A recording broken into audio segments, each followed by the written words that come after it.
Welcome to this driving review of the all-new Mercedes S-Class. This new generation here on our channel in exterior, interior and the driving experience. We're going to talk about the changes. If you look at the predecessor, we're going to tell you everything you need to know what it sets apart from the competition. Also some talk about S-Class versus GLS, so all you need to know about the new S-Class, the big star. So, please join us here. Thomas in front of the camera, Jonas behind, in full HD, full screen and full length. Let's go.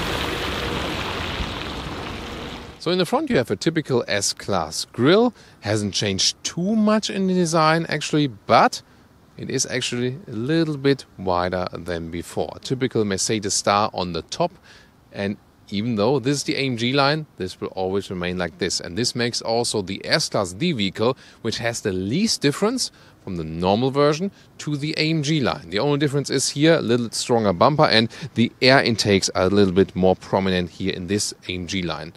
So the color is called high-tech silver, and indeed the AMG line here for the S-Class. Then multi-beam LED lamps are standard. This option equipped with a so-called digital light that can actually project something on the road, like lines where your lane is when you don't see it that much at night, for example. So people from the outside will see that there's something, lighter, in that spot. From the driver's perspective, you then see like concise, maybe even signs could be projected on the road. But again, it's done in a technology way that from the outside you see there's some brighter spots on the road, but you can't really see what. And from the driver's perspective, then you can actually see that. Very interesting. And at some point we can also do it in the night driving review. Here visually, 1, 2, 3 dots for S-Class.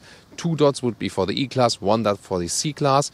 So the new design scheme for the headlamp is you have one stripe here, and then it's differentiated between the classes with these LED spots. What do you think about this front design? The new model code is 223, and if it's Z223, it's the Maybach, that's the longest version.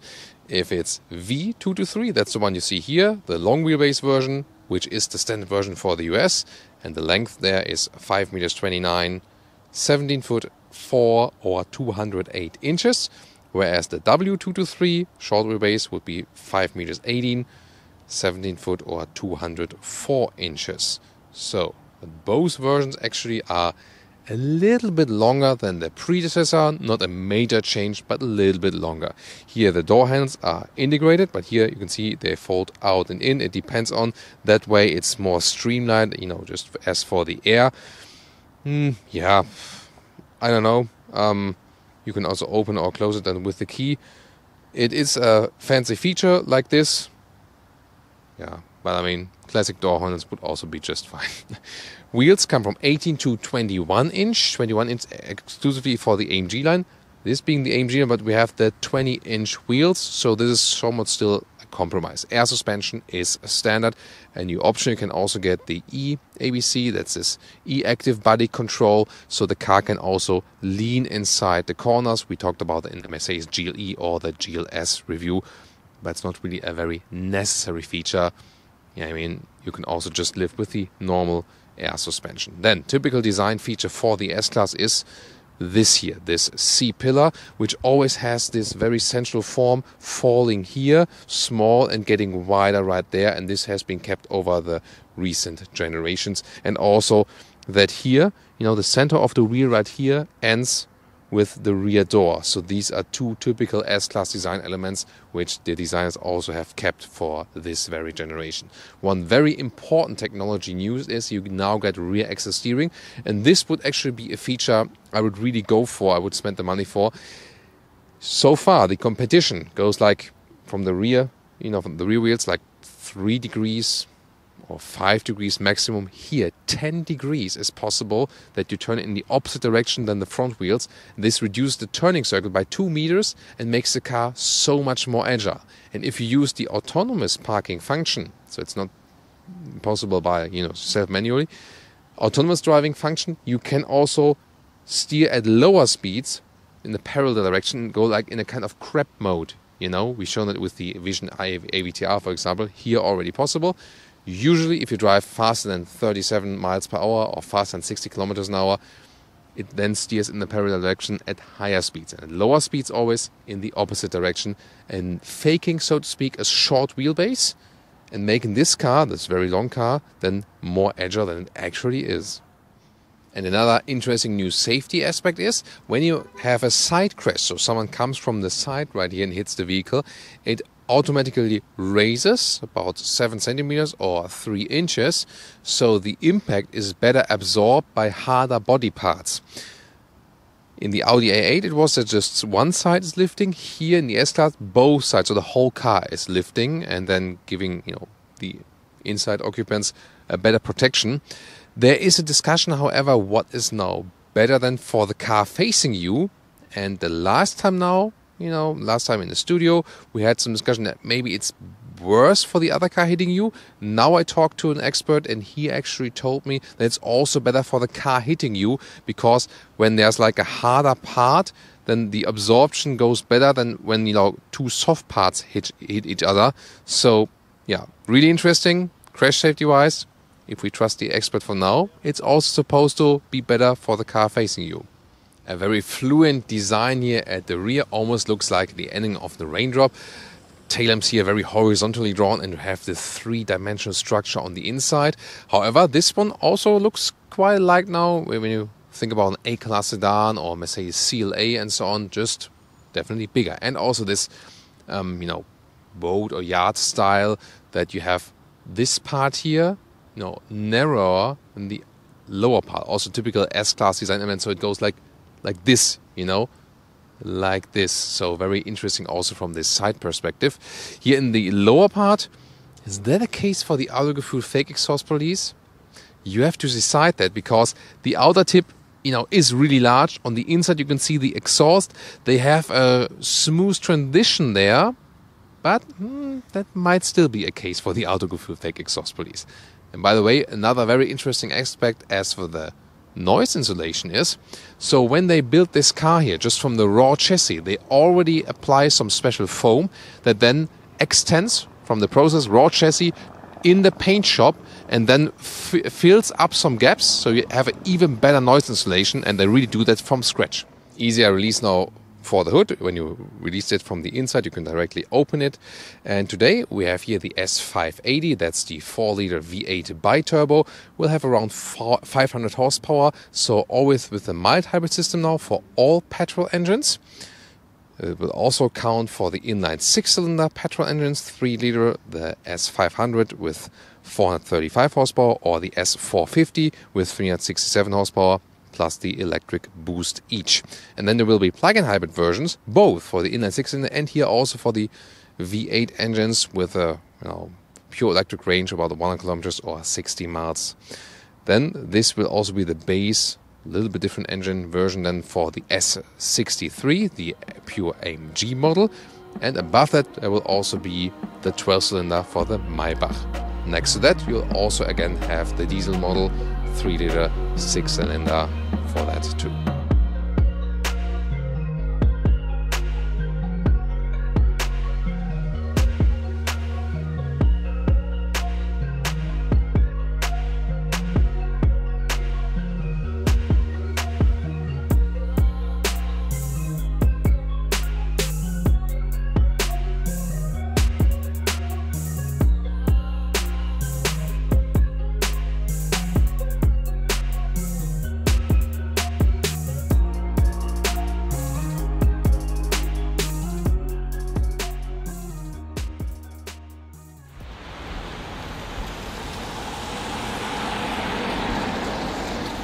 This is a new car key. Yeah, feels quite premium-like, definitely. Doesn't fit to the silver exterior color at the moment, but would of course fit better to the white vehicle. Here the keyless entry function also still works in here with these door handles, and you see here they fold in, are aligned then with the vehicle. And there will still be, like a very standard S-Class, will still feature also other handles. And then you can also press it, that it opens again, but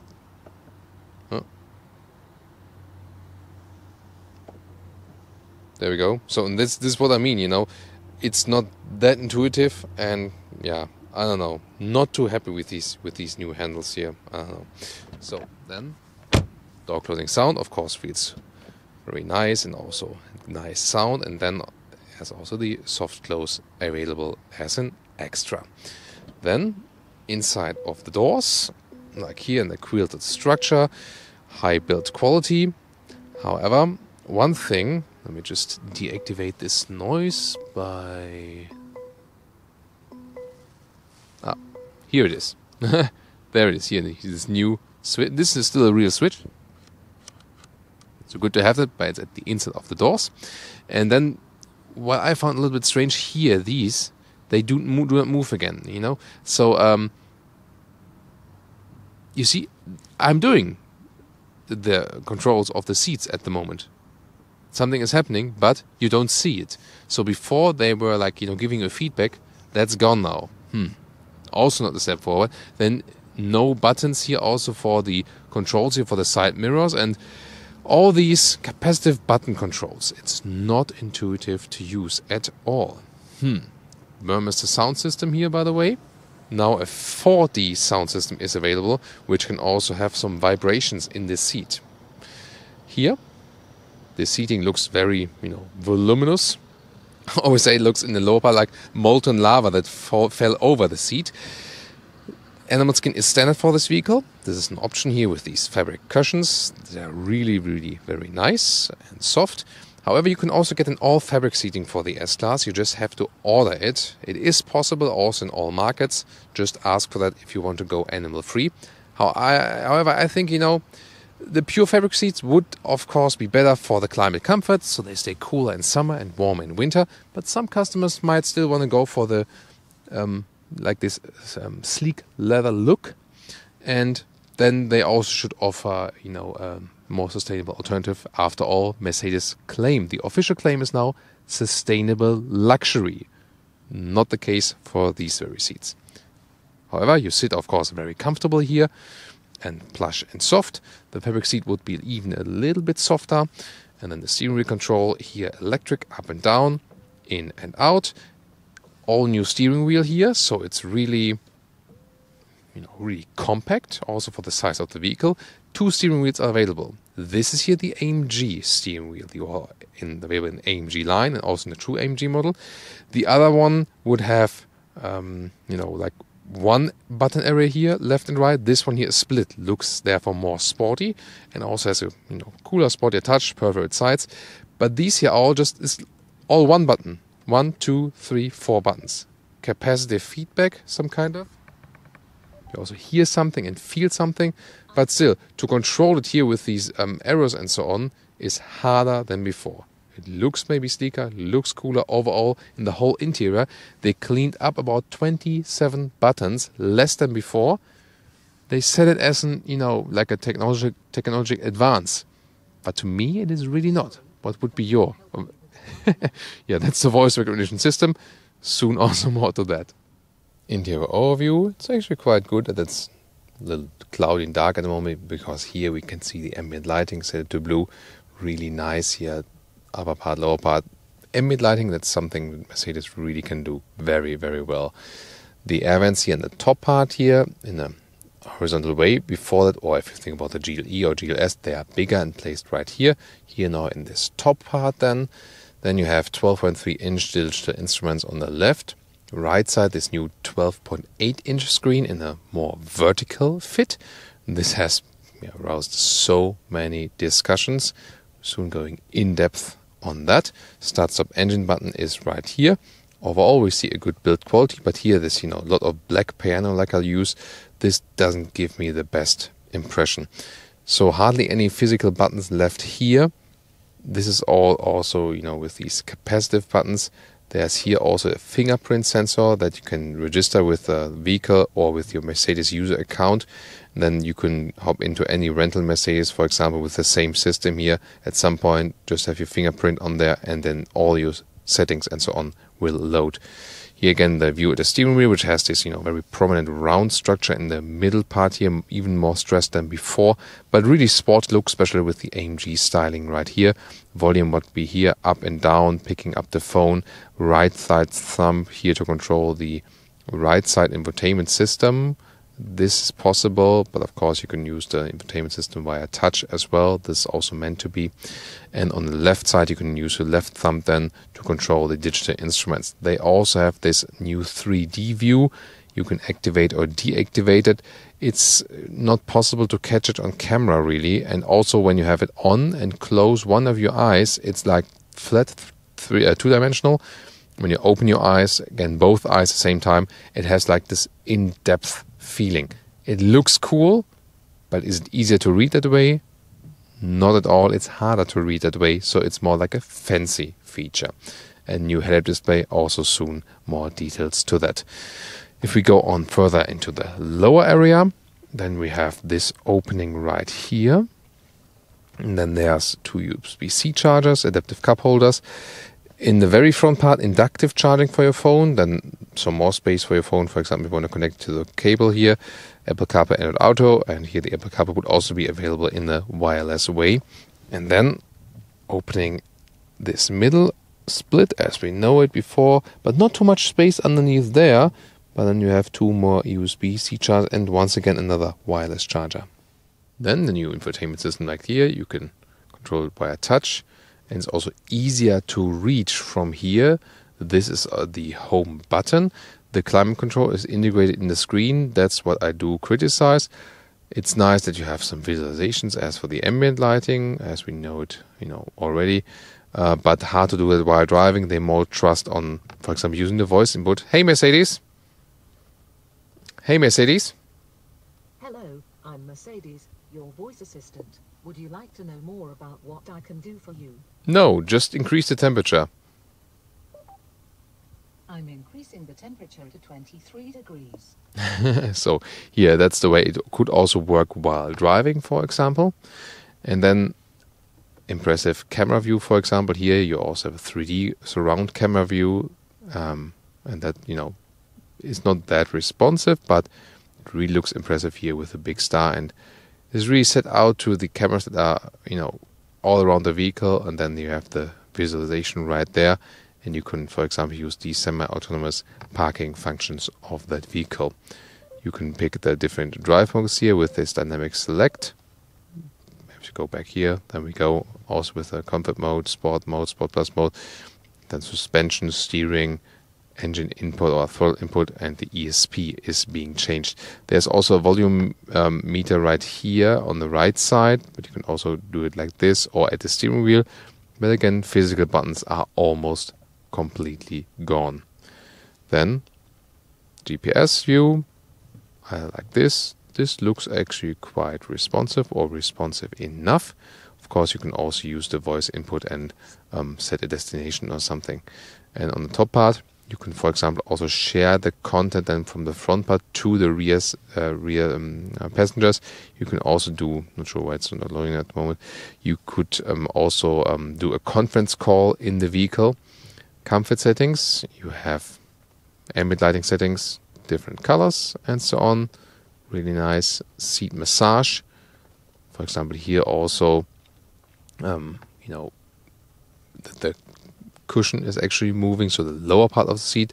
That's really cool for long journeys, that something moves in the in the lower area, that you actually don't have the pressure on one point constantly. So I'm then using that on longer journeys, for example. If we go back here, go here to the vehicle settings, you can activate, for example, some of the assistant systems. Active lane change assist, active steering assist. This is in the question, and for example, if you can do that the car automatically switches lane, you just hold down the turning indicator and it switches the lane automatically. So really a lot to discover here. You don't have any hotkeys, so jumping from one step to another one is sometimes a little bit complicated. And so indeed, I think it was easier before. Yeah, it's the Apple CarPlay integration like this all over the screen. This looks actually quite fancy. Why not? And then this new sound system. Let's test it right here. And yeah, that is as expected. Mind-blowing. Wow. That's awesome. You can also slide again with the volume. God. This is a really very impressive sound system. And you can even here, set here, different surround, easy listening, 3D sound, however you want to have it. So this changes the characteristic of the music, and then the 4D sound. Here you can also change this bass vibration intensity. So when I set auto 10, now my whole seat is vibrating alongside with the music, and you can also use that as a seat massage, for example, because it also maybe releases some tension in the muscles when it's all the way set to 10. Digital instruments, these are the infrared lights. You can see them on camera, but not with the human eye. These are for the eye tracking for the 3D display. And here, when it's on or off, from the driver's perspective, then you get like a depth to the map. But actually, when you're in a 2D mode, it's just better to look at it. It just doesn't look that fancy, and you cannot see that on camera. Then you can also switch your views like this, or switch them completely, like here, a navigation all over the place, like this, for example. Or you can also go to a so-called exclusive look, like this, or maybe the sporty gauges, so everything of that is possible. And here you can also then set the augmented reality functions, for example. This is how the arrows will look like. These are all the head-up display options you have. Now the new head-up display, it's really far away, so you can very well see it in your line of sight, speed and so on, and loud speed. And when you then have also a GPS destination set, you will have these augmented reality functions here with the arrows. You can see it very well right there. So next turn will be right there. And also like individual small arrows. So one of these blue dots will be projected like where exactly is the next intersection where you need to go. You can also follow it on a camera while driving and so on. So this is a very, very helpful new feature, this augmented reality head-up display. Now to the rear area, of course, very important for the S-Class, this being the long wheelbase model, or as I said, the long wheelbase model is the standard model for US. You cannot get short wheelbase in US. In Germany, short wheelbase is more popular. Rear seat entertainment is also possible. It mirrors the stuff that is happening in the front, basically. But the question is if nowadays you rather just use your own smartphone or your own iPad and so on and so on. Inside of the doors looks similar, just like in the front.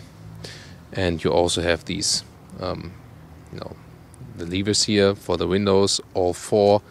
And you can also put these shades up here, like this.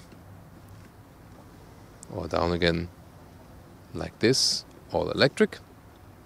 And then the normal seating position here. From this side, this would be behind the driver. Just you can see the legroom, and that's, don't even have to discuss the legroom here in the long wheelbase model. And again, of course, it's this typical luxury sedan seating position, rather leaned backwards a little bit. So sometimes people start to go for the SUVs to have a more upright seating position in the rear. And then you have the electric controls here at the side. Once again, they do not give you a feedback, but still something happens when you push it like this. Then the seat here is going forward and forward and forward. You can see here, so you can make this seating area a little bit longer, and you are even more like in this relaxed sleeping position. And the cool thing to me is really here, this microfiber cushion. This is so comfortable. Wow, this is really awesome. And in an extended heating pack, you can also get these here with the heating function. And that's, of course, even cooler. And, when you just imagine that your head gets a little bit warmer than here. There are different options here for the rear area. You can get a bench that goes all the way through. You can get this individual seating here, which is split. And then you can get it in two versions. One is basically on demand. You can put this stuff down then. And here, this is like the, the most, extensive single seating option. So you have stuff like this here, where you have a, separate climate unit right there, cup holders, and then you have this area here, which is then fixed. So in another version, you could fold this one here up again. This one here, then again with another tablet, you can also just pull it out like this here. You have to wait a little bit. There it comes out. And then you can use this one here, and again also control, for example, your seat and so on, and seat heating and so on and so on. So now I made myself a little bit more comfortable here. By the way, panoramic roof. This is split. You also have one for the rear, and this also belongs to this 3-dimensional, or in this case, maybe also 4D Burmester sound system. Here, this middle part here, you can fold up for some cubbyhole. Again, the other version would be that you fold this entire thing up, and then can still sit here as a third adult. Also, a lot of 1, 2, 3, 4 Usbc chargers and 2 HDMI, but also inductive charging possible. And then you have some cubby holes right here in the top part and also in the lower part. Yeah, in the Maybach would be rather than for Champagne. And here in the rear seating, again, the normal position here is already pretty cool. And then you also see one button here again at the inside of the doors. You also have this extended function here for this, lying seating position rather. And the thing is here, what they've done is install an additional airbag, because when you are more in a sleeping position here in a vehicle, then the danger is when you like this and there's a crash, you basically slide down underneath the seat belt, and so this additional airbag is pushing you up a little bit, that you're more pushed into the seat belt once again. This is not a new feature for this generation, just to mention it again because it's a very interesting one. And I think, yeah, I'll put off my shoes already, that I don't make anything dirty right here in the vehicle. Of course, we want to be, as clean as possible. And I have a nice soft cushion here as well now for my feet. And with 1m86 or 6'1", it's really close.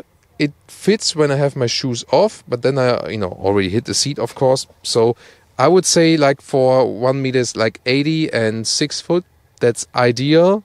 I am already maybe a little bit too tall for this function, but still, talking on a high level or high niveau. And maybe when we go home today, when our shooting is finished, I should maybe just take this seat here, shouldn't I? The trunk area is 550 liters or 14 cubic feet, and here we go. On the left side here, a lot of sound equipment, so not the most square dimensions considering the size of the vehicle. That's still high enough. You see here a backpack fits in easily. Underneath, you have some more storage right there. Interesting cable collection there. And then you can see here there's also the ski hatch that you can load things through. So that would also be possible. The height here of the trunk is 55 centimeters, a little bit more. That's actually okay. Then here the width, this is the actual problem. So this is a meter, and see here it's actually shorter or narrower. Here this is about just 80 centimeters, and the normal length of the trunk then here about 1.17 meters. An interesting small detail, you now have these additional lights here when the trunk is open, just as an additional safety indicator left and right.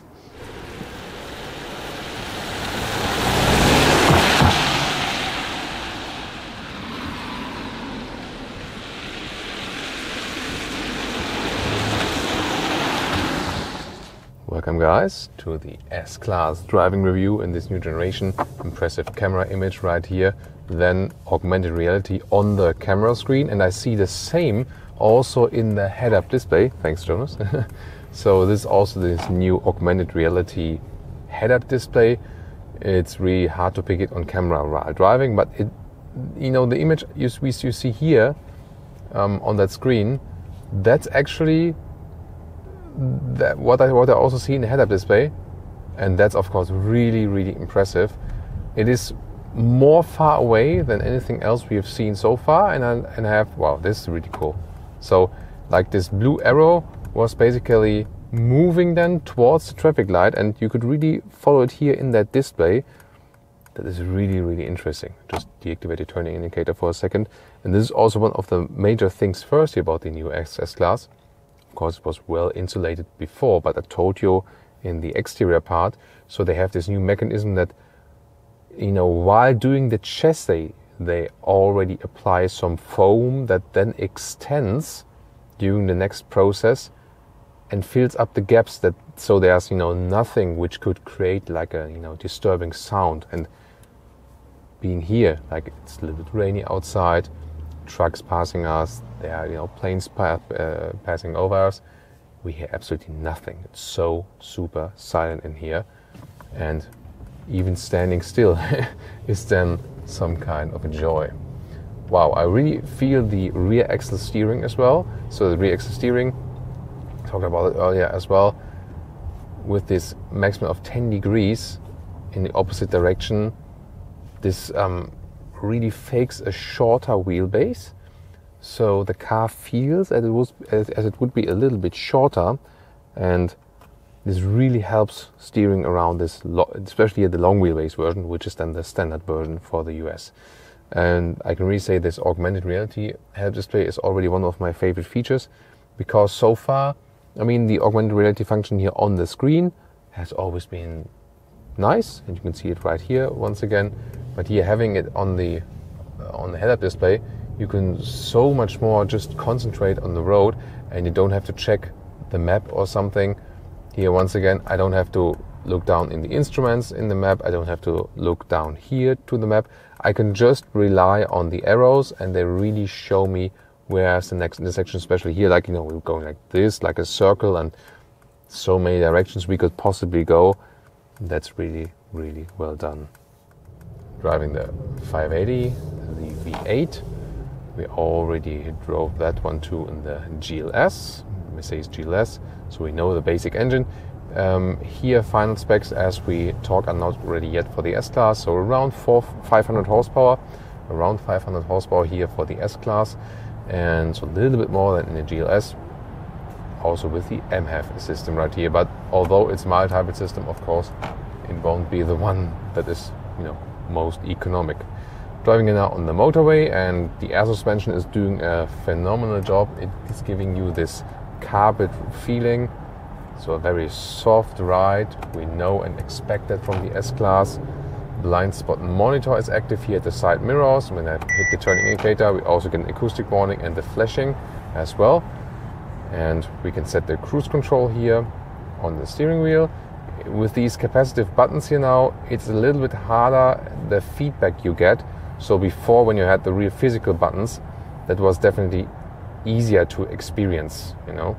And here the distance to the car in front of us is also being kept. Of course, at any time I can also just accelerate myself. I want it to be a little bit faster like this here. And the V8 is giving you a little subtle growling sound, and of course really good in the performance and very, very quick. Change steering wheel seat position until 6 dots available on the upper edge of. Not sure what the car is wanting now, but you know, that's also something. So there appears a message, and I'm not really sure what the car wants from me. Yeah, but I think that's also this scheme of at which point something is over-engineered because you're driving a car, and then even as an experienced car reviewer, sometimes you don't really know what the car is, you know, wants actually. It's something with the head-up display, because there's a green dot moving now, but you know, these things can really happen in such a vehicle that you get some, you know, irritations. Then the lane keeping assist is really subtle, so we're being in the center of the lane here all the time. And even if I would take my hands off the steering wheel, which at the moment is not allowed in this vehicle, level 3 autonomous driving that you can actually temporarily put off the hands of the steering wheel is or will be allowed. Germany first, mid 2021, and level 3 is then really a situation where the car is completely responsible in a certain limit, you know, in some situations, and you can already buy an S-Class that is able to do that. This version here not, but you can actually already get one of that. Pretty impressive too. So once again, It's just such a flawless ride. The soft air suspension, the great noise insulation, probably the best noise insulation there is on the market overall. And then again, some of these nice technology features, again, the head-up display is really, really helpful. So you actually don't even have to read the map anymore to really see what you're doing. This may be also helpful then for the passenger also. And I really have the feeling that I have to be more silent intentionally, so I'm not too loud while speaking, you know, in this driving moderation. So that's how silent the car is. Yet again, we are, you know, have a very powerful engine under the hood, but most of the time when you have high displacement, you sometimes also just think, yeah, whatever, we can drive it at low RPM. This also gives you more like, you know, sovereign feeling on the road. If you want a little bit sportier, let's do lane change right here. So even though when I'm driving it a little bit sportier, let's go back, you feel that the suspension is really soft, and that's really good. However, it's not that it would be leaning too much or so. Here now we're driving a little bit faster, and this is wow. I mean, it's a soft air suspension, it's a heavy car, but still the car feels really precise. The steering has a good natural feeling, very, very stably, and that was actually quite fast here for that corner. So now we accelerate out on the motorway. Unfortunately, you cannot see the speed. We tried everything actually, and it's just in the top part here, but it's blocked by the steering wheel. And let me just drop back to 80 kilometers an hour and accelerate to 100. Let's see, and let's go. Plop, that's it. There, I was already at 110, so I have to reduce the speed again. Nice sound from this V8 engine. And we already experienced that in the GLS, that it gives you really serious performance. Fuel economy won't be the best. Told you that earlier. I think you just have to live with that. Or this engine will also be available as a plug-in hybrid, 580e. That could be a possibility. Or then go with the inline 6-cylinder petrol, or even then the diesel engine, depending on the mileage you're doing. But once again, I mean, also here we know with the soft fabric cushions here, it's such a car to relax in. And if we then also would have the fabric surface for the seats, that would be even better, because here the animal skin gets quite stiff then from the surfacing. So if you get a S-Class with fabric seating, it's nothing where I would say like, oh, this is less luxury. No, in no way. So you know that the Queen would never drive on leather seats, because it was just used for the driver for, you know, more, you know, better cleaning and durability purposes and so on. So the pure luxury that was initially perceived was always a fabric surface, or maybe silk or something, but never like the slick animal skin surface.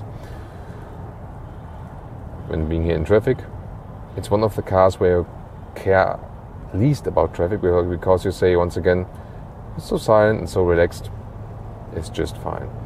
When you compare it to the previous generation S-Class, of course here in the new generation, some tweaks here and there. I feel the noise insulation is definitely even better than before, even though it was at a very high level before already. The steering feeling is to me also a little bit better. The steering wheel itself is also, for the driving input, really cool, because it feels, you know, relaxed, calm and collected, precise, natural, but you can also steer it in a fun, sporty way, no doubt about that. The rear axis steering, big difference when we're driving more than 60 kilometers an hour, or like, that's like 45 miles or something. Then it switches to the parallel steering, front and rear, so it gives us more stability. So when I go from left to right now, the rear axis steers in this direction as well, gives me more stability. Just when I'm below that speed, then we have, you know, the more agility, and also the reduce the turning circle by 2 meters. That's really impressive. So that rear axis steering, biggest difference then to the previous generation, and of course then the new head-up display. New MBUX generation here, of course, for the S-Class, that's the thing.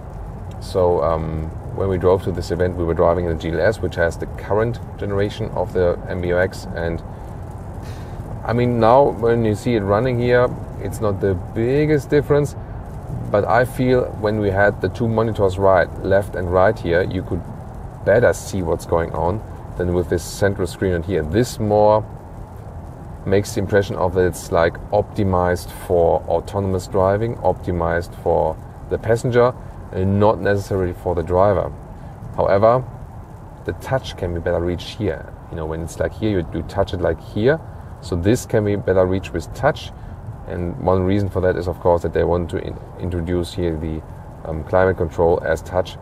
You always look down to that you really hit it. So to me, that's distracting. The manual climate unit that was there before was definitely better.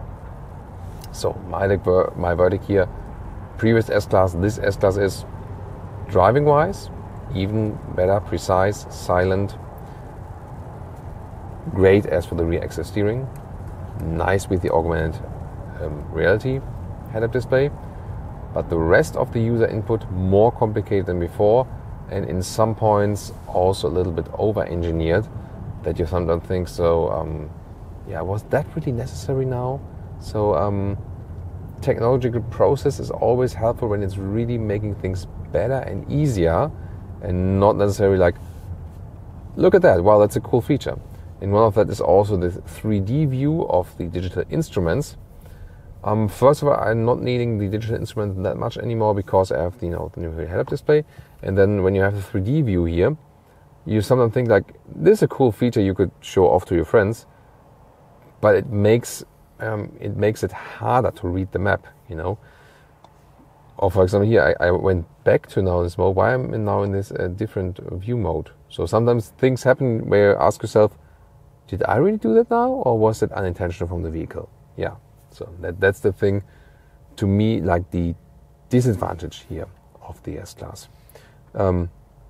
So, driving modes. We have here Comfort, Eco, Sport, Sport Plus. So this will tune up the engine. Also, Start-Stop is being deactivated, and in Sports Plus, when I do acceleration now, EC is drawn back. Really nice acceleration. And I'm gone, and the gears are turned up higher, so there you can really play the sporty side. However, the air suspension is still very soft, but just a little bit stiffer, and you get some more feedback, just, you know. So there can really vary. And here, when I'm really driving below 60, this was again really helpful from the augmented reality display. So even though you're just steering around the city, not necessarily parking in and out, you feel the rear axle steering so much, especially when you, when you're like here and then turn a little bit faster, you like this, something like this, then you immediately feel how the rear, almost like with a rear-wheel drive car, kicks out a little bit. You know what I mean? So not only does it fake a shorter wheelbase, it makes the car, more sports car-alike. Of course, the S-Class is a rear-wheel driven platform anyway, so you either have rear-wheel drive models or all-wheel drive. In this case, in here, these very, very powerful ones, always all-wheel drive. But this rear axle steering even makes that better.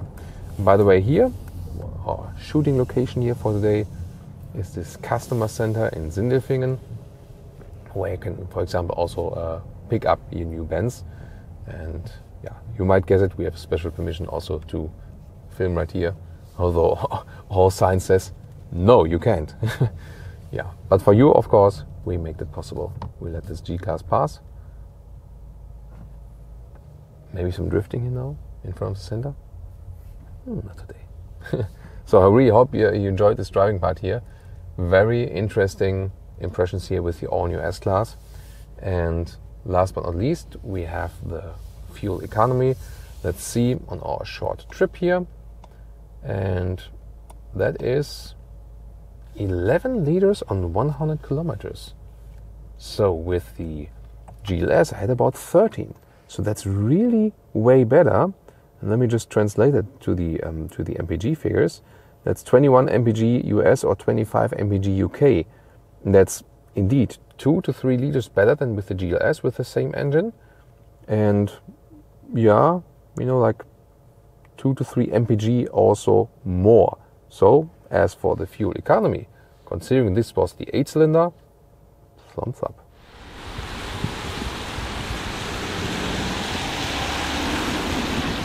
And about autonomous parking in and out, you might know it from the E-Class that you can use your smartphone to park the car in and out, you know, in certain parking lots or so where it gets really narrow. But here there's a step further. It's so-called Intelligent Park Pilot, newly available for the new S-Class. You can order it together with the big parking package. It's an extra option you can order. And then the S-Class is actually able to park itself without using the smartphone while doing that. So you just go and the car does everything by itself. So you still need the smartphone app, and we have parked the S-Class right here in a dropping zone, in an airport parking lot. And the special thing is that this parking lot here has an infrastructure. So above us here we have some cameras. Here, for example, there's one of the cameras, and then there's also a Wi-Fi connection right here. This is then connected to the vehicle. So you need the infrastructure in the parking lot that can communicate with the car. So we have dropped it here, and this is just a drop zone where everyone comes in, and now the rest of the parking lot is basically empty, and then it needs to be put in a certain parking spot. So in here I can now request the authorization for the drop-off. Then it takes just a few seconds. The car already responds. I already heard something from the car. And then you might, you know, get yourself ready to go to the airport and don't need to worry about where the car will actually end up. Now the car is starting. So vehicle ready for drop off, and now I have to confirm again, start drop off now. And now, magic. The S-Class is starting. And I'm not controlling the smartphone, so I'm not doing anything. Everything is just done by itself.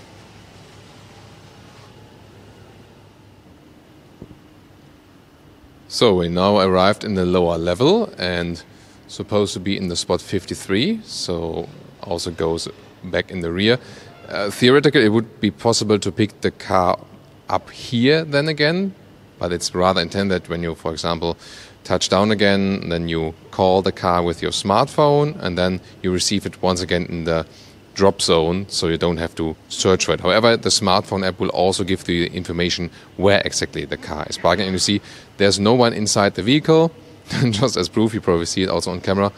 The car is doing that by itself, and sometimes it's really close in, you know, in the different ramps going up and down and so on.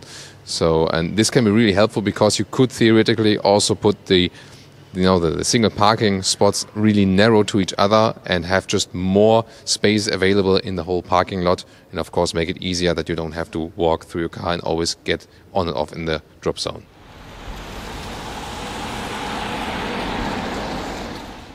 And now to our conclusion for today with the all-new Mercedes S-Class. Exterior-wise, definitely more an evolution, so not the biggest change, but of course here and there. Today also with the AMG line, overall a very sleek and elegant design, and so far the feedback was very good.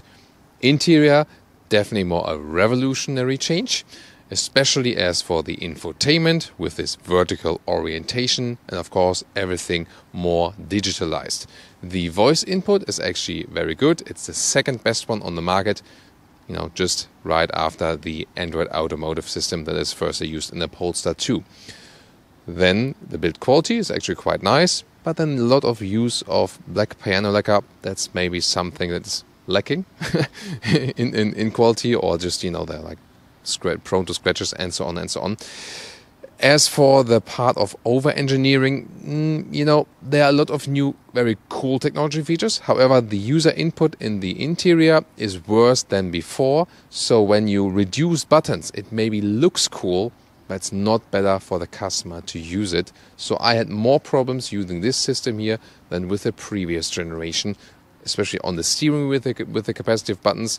The real ones before were easier to use, and also on the central infotainment or having like a real climate unit is still better. And so far, all the feedback we have had here in our YouTube comments were always like this. So why are manufacturers doing that? At some points also cost savings, because every single small element is more cost intensive than just putting everything into one screen. It's also one of the reasons why Tesla started to put everything just in the screen and that's it. And then you can also update it later on. The advantage is, yeah, I just told you, you can also you can update other features later on a little bit easier. Very comfortable, of course, on the interior, as we expect from the S-Class. The sound system is really superb. What a pleasant experience. Nice that it's also offered with an all-fabric interior. However, it's not advertised that much, even though it would even give you more comfort, at least we tell you. They should, however, still also offer some animal skin alternatives as a high-grade leatherette. We've seen it in concept cars Mercedes offering, and we've seen it also across the model range, where this Artico or MB-Tex, as the brands are called, are meanwhile at the very, very high level. And here, for example, they could also say we offer an even higher level. BMW shows it with the new 5 Series with the CenterTech seats right there. This being the long wheelbase model, you also have a lot of space on the rear. The trunk capacity is a little bit disappointing for a car of that size, but then again also not the main use of this car. As for driving, even more silent than before. I think I can easily claim the most silent car on the market. As for the interior noise insulation, also with this new cool process that they start with the insulation foam really at the raw chassis, very impressive. Good safety technologies, well working assistance systems and so on, and the most impressive technology higher driving wise, the new rear axle steering, which really makes the car so easy to maneuver, although it has a long wheelbase, and also very agile still, although we have this carpet air ride, so very comfortable of course in the riding. Also one of the most comfortable cars as for the suspension on the market. So once again, it is probably one of the most impressive cars at all, even more so here in this new generation, with the little bit lacking of the more complicated user interface. That's my verdict for today, but a very interesting ride for sure. Tell me your opinion about the all-new Mercedes S-Class. See you in the comments, and also tune in next time.